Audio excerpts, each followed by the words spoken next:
హైదరాబాద్ సిటీలో ముఖ్యంగా oldest hospital fever hospital ఆనాడు స్వాతంత్రం రానప్పటి నుంచే ఈ హాస్పిటల్ ఇందులో విష జ్వరాలకు ముఖ్యమైన హాస్పిటల్. ఎవరైనా విష జ్వరాలు వచ్చినాయంటే నా చిన్నగా ఉన్నప్పుడు ప్లేగ్ అని వచ్చేది. ఆ ప్లేగ్లో ఎవరికి వచ్చినా ఫీవర్ హాస్పిటల్ కోరంటీ హాస్పిటల్ పోయేవాళ్ళు. అదేవిధంగా ఉస్మానియా హాస్పిటల్, రెండు పెద్ద హాస్పిటల్. జనం పొద్దున నేను నిన్న ప్రెస్కు చెప్పిన మా హరిప్రసాద్ గారు అందరికి ఇన్ఫర్మేషన్ ఇచ్చారు రాత్రి 11 o'clock అంటే దానితో పాటు మన medical and investor Etela Rajender కూడా 11:30కు పెట్టుకున్నాడు. ఆయన కంటే ముందు నేను పోయి వార్డులు తిరిగినా, మహిళా వార్డులు తిరిగినా, మగవాళ్ళ వార్డులు తిరిగితే 10 కేసులు డెంగ్యూ కనిపించినాయి. వాళ్ళే చెప్పారు మాకు డెంగ్యూ వచ్చింది సార్. పేషెంట్లను అడిగి తెలుసుకున్నా. అదేవిధంగా ఉస్మానియా పోతే ఉస్మానియాలో కూడా బహుశా నేను అనుకుంటాను 15 డెంగ్యూ, అదేవిధంగా మలేరియా, అదేవిధంగా ఫీవర్. డెంగ్యూ 15 ఉన్నాయి, మిగతాయి కూడా 300 మంది వస్తే అందులో బహుశా 60-70 మందికి ఫీవర్ ఉన్నది, మలేరియా ఉన్నది. ఇవన్నీ కాక బ్లడ్ వెజల్స్ తక్కువ ఉన్నాయని కోరంటీ అది ఫీవర్ హాస్పిటల్ నుంచి ఉస్మానియాకు పంపిస్తుండ్రని చెప్పారు వాళ్ళు. అయితే అక్కడ జరిగిన సంగతి చెప్తా. నేను లోపలికి పోవడంతో నా జీవితంలో చూడలే అంతమందిని. మనం అన్నదానం చేసినా, ఓల్డ్ ఏజ్ పెన్షన్లు ఇచ్చినా, లేకుంటే సరుకులు ఇస్తే ఎట్లా లైన్లో నిలబడతారు, సినిమా టికెట్ల దగ్గర ఎట్లా నిలబడతారు, సినిమా యాక్టరు ఏదో ప్రభాసు సినిమా రిలీజ్ చేస్తే ఎట్లా అట్లా క్యూ ఉన్నదండి. 2-3 వేల మంది ఉన్నారా. నేను లోపలికి ఉండగానే నాకు డౌట్ వచ్చింది, ఏమిట్రా నిన్న గణపతి ఉత్సవాలు కదా, ఈడ నేను ప్రసాదం పంచి పెడుతున్నావు, పులిహోర పంచి పెడుతున్నాను లైన్ అనుకున్నా. చూసేవారికి లేదు, అందరు పేషెంట్లేనండి. ఈడికెళ్ళారు కనుక మీకు మీడియా మిత్రులు అందరూ వచ్చారు, మీ అన్ని టీవీలు వచ్చినాయి, వాళ్ళు చూసారు. ఆ తర్వాత నేను మంత్రి రాకముందే అన్ని సందర్శించేటప్పుడు మంత్రి గారు కూడా వచ్చారు ఒక వార్డులో. నేను ఆయనకే చెప్పిన, అయ్యా చాలా సీరియస్ కేసులు డెంగ్యూ ఈడ 10 ఉన్నాయి, ఇంకా ఉస్మానియాలో ఎన్ని ఉన్నాయో మరి తప్పనిసరిగా దీని మీద టైఫాయిడ్ కేసులు ఉన్నాయి, మలేరియా కేసులు ఉన్నాయి, అదే వైరల్ ఫీవర్ కేసులు ఉన్నాయని చెప్పడం జరిగింది. ఆ తర్వాత నేను ఇది యూరిన్ ల్యాబ్ ఒక నర్సు తీసుకొని పోతుంది. ఏందమ్మా అంటే ఇది యూరిన్ అన్నది. అన్ని మూతలు కుళ్ళనే ఉన్నాయి, దాని మీద పిరియడ్ కూడా లేదు.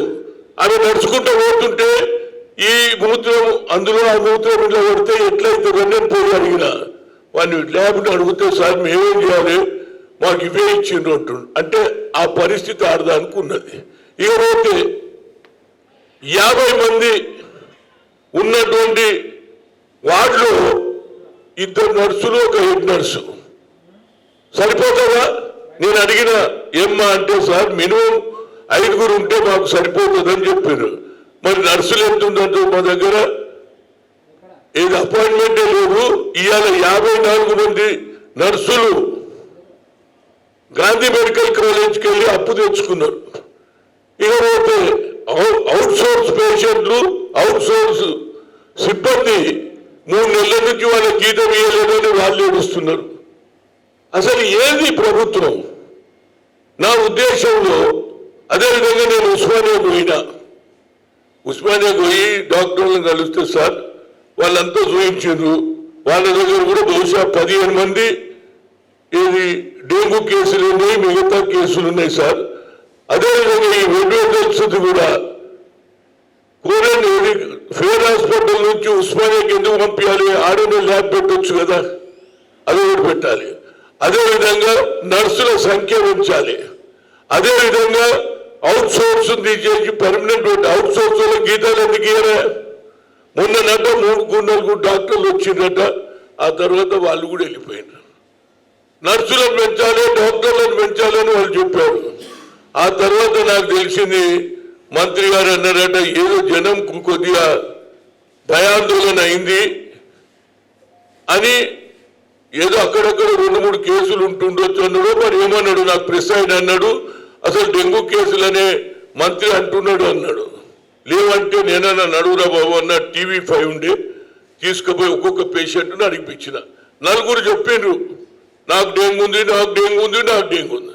అదేవిధంగా ఉస్మానియా వద్ద డెంగ్యూ పేషెంట్లను అక్కడ ఉన్న సూపరింటెండెంట్ చూపించాడు.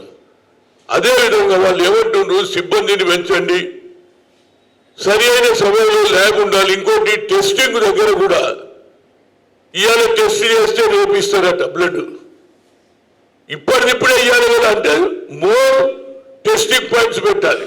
అదొకటి. రెండోది, ఉస్మానియా హాస్పిటల్లో గతంలో ముఖ్యమంత్రి గారు ఏమన్నారంటే, ఏమిది ఈ కండిషన్ బాగలేదు, బిల్డింగ్ ఎప్పుడు కూలిపోతుందో, పక్కకు స్థలం ఉంది కదా, నేను జోర్దార్ బిల్డింగ్ కట్టిస్తానడా.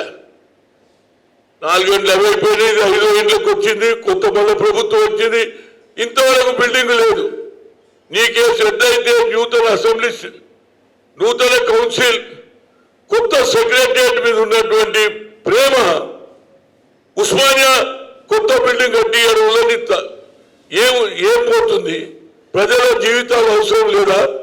ముఖ్యమంత్రి గారు మీ చుట్టాలు చనిపోతే 10 రోజులకు పోయి చూస్తాం, మంచిదే.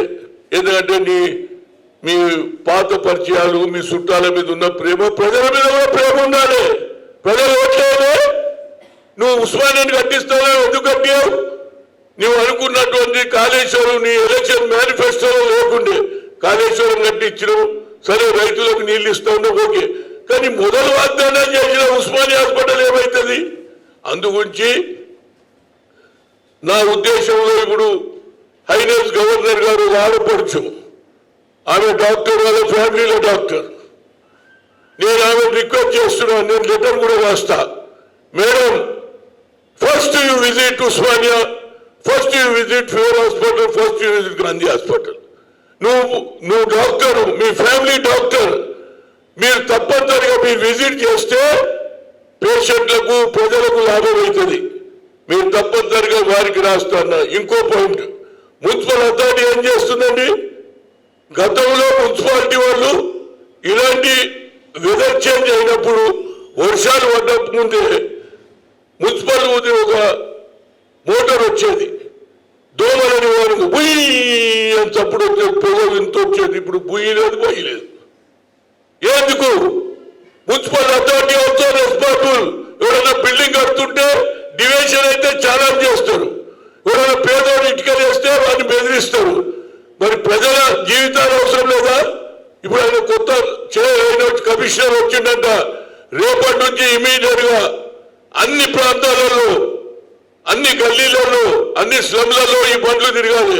విజయనగర్ కాలనీ పేషెంట్ చూసినా, వరంగల్ పేషెంట్ చూసినా, రంగారెడ్డి పేషెంట్ చూసినా, మేడ్పల్లి పేషెంట్ చూసినా, ఏదండి ఆదిలాబాద్ పేషెంట్లను చూసినా, వరంగల్లో నీడికెళ్తే వచ్చినాడు, ఓటు చూడాలని నీటికి వచ్చినా అంటుంది. ఏమిటా మళ్ళీ దానికి అంటున్నా అన్ని బాగున్నాయి, అసలు ఏమి లేనే లేదు. ఇన్ని డెంగ్యూ కేసులు ఇన్ని ఐడెంటిఫై అయినా ఏమి లేదనడం ఇది దుర్మార్గం. ఇలాంటి మాటలు మాట్లాడే తగ్గంటే ముఖ్యమంత్రి గారు ఒకసారి విజిట్ చేయి, ఫీవర్ హాస్పిటల్, ఉస్మానియావో, అదేవిధంగా గాంధీవో, నీకు వాస్తవాలు తెలుస్తాయి. పాపం ఆయన మంత్రి గారు ఏదో విశ్లేషణ చేసి అంతా లేదు మేము అన్ని చూస్తున్నాం, అన్ని బాగున్నాయని చెప్పిపోయినట్ట. కానీ ఆయన ప్రాబ్లం ఆయనకు ఉన్నదనుకో, కానీ మాకే ప్రాబ్లం లేదు, మా ప్రజల ప్రాబ్లమే. కనుక తప్పనిసరిగా ఆ ఉస్మానియా న్యూ బిల్డింగ్ కట్టాలి, డాక్టర్ల సంఖ్య పెంచాలి, నర్సుల సంఖ్య ఒక్కొక్క వార్డులో మినిమం 5 నర్సులు ఉండాలి. అదేవిధంగా అవుట్ సోర్స్ వాళ్ళకు జీతాలు ఇవ్వాలి. ఇంకెన్ని రోజులు అవుట్ సోర్స్ పెడతారు? పెట్టండి, నర్సులను పెంచండి, నర్సుల సంఖ్య పెంచండి, మందులు పెట్టండి, లెబార్టరీలు పెట్టండి. ఇవాళ రక్తం తీసుకుంటే ఎల్లుండి వస్తుందంట రిపోర్టు. మీ అంతకంటే యూరిన్ తీసుకుపోయి దాని మీద మూత కూడా లేదు. ఇవాళ ప్రైవేట్ హాస్పిటల్ పోతే అన్ని సిస్టమేటిక్ ఉంటుంది, ఇది గవర్నమెంట్ హాస్పిటలా? ఇన్ని తప్పులు జరిగినా బాగున్నదని చెప్పడం బాగలేదు. ఇప్పటికన్నా మంత్రి గారు ఎక్కువ డబ్బు తీసుకొని రేపు బడ్జెట్లో ఎక్కువ కేటాయించి అటు ఉస్మానియా బిల్డింగ్ కట్టియాలి. అదేవిధంగా నర్సుల సంఖ్య, డాక్టర్ల సంఖ్య, మందుల సంఖ్య, బెడ్ల సంఖ్య పెంచాలని నేను కోరుతున్నా. ఏదైనా కొత్త గవర్నర్ కూడా శుభాకాంక్షలు. పాత గవర్నర్ నేను ఎన్నడూ చూడలే. ఒక 3 ఏళ్ల నుంచి నేను ఆయన దగ్గర పోలేదు. కొత్త గవర్నర్ దగ్గర పోతా ఫస్ట్ రిప్రజెంటేషన్ ఇదే ఇస్తా. Madam, your A doctor, your highness, you please visit all the hospitals. Then only you can understand what is the fate of the Telangana common people, middle class people, how they are living అని ఆమె చెప్పడానికి నా ప్రయత్నం చేస్తానని చెప్తూ, ఏదైనా చాలా మొట్టమొదటిసారి ప్రజలు ఎంత భయాందోళనలు అంటే ఇది డెంగ్యూ తెలియదు, ఇది తెలియదు, అందరు అయిపోట్ల తల్లిదండ్రులు అయితే ఏడుస్తున్నారు. నేను ఈ ఉస్మానియా పోతే ఆయన అసదుద్దీన్ ఏరియాలో ఉంటాడట, ఆయన పేరు చెప్పింది ముస్లిం. నేనన్నా क्या है भाई, ओल्ड सिटी में रहते हो तुम, असद साहब आके देखते नहीं क्या, केसीआर को बोलना नहीं क्या, ये डेंगू का क्या है? आदमियों की जिंदगी से खेल रहे. असद भी इन्वॉल्व होना चाहिए, असद भी पूछना चाहिए. केसीआर, अवाम की जिंदगी जरूरी है.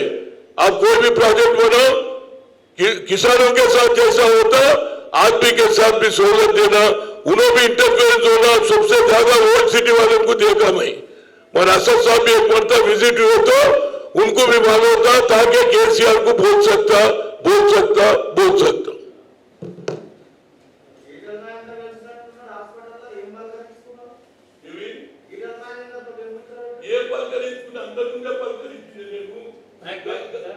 గవర్నర్ లెక్క సాటుకు మాట్లాడలేదే 3 గంటలు, అందరి ముందే మాట్లాడినా.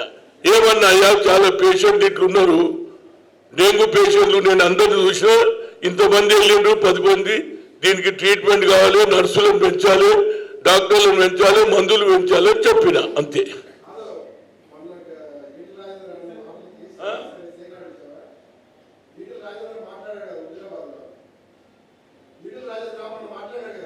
ఈటల రాజేందరు నేను పోయి చూసి వస్తుంటే ఆయన కూడా వాటిలోకి వస్తున్నాడు.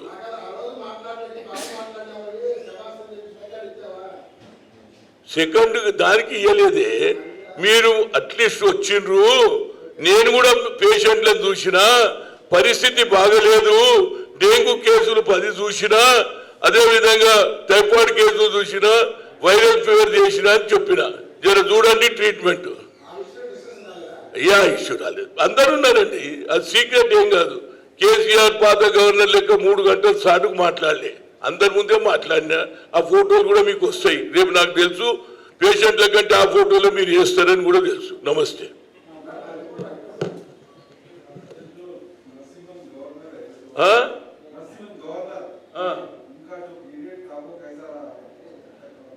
उनका पीरियड सबसे इतने गवर्नरों को देखा, ऐसा पीरियड नहीं देखूंगा आने वाले दिनों में. फ्यूचर में भी ऐसा नहीं होना चाहिए. इतने हम रिप्रेजेंटेशन दिए गवर्नर को, गुजरा गवर्नर को, कोई इस पर तवज्जो नहीं दिया.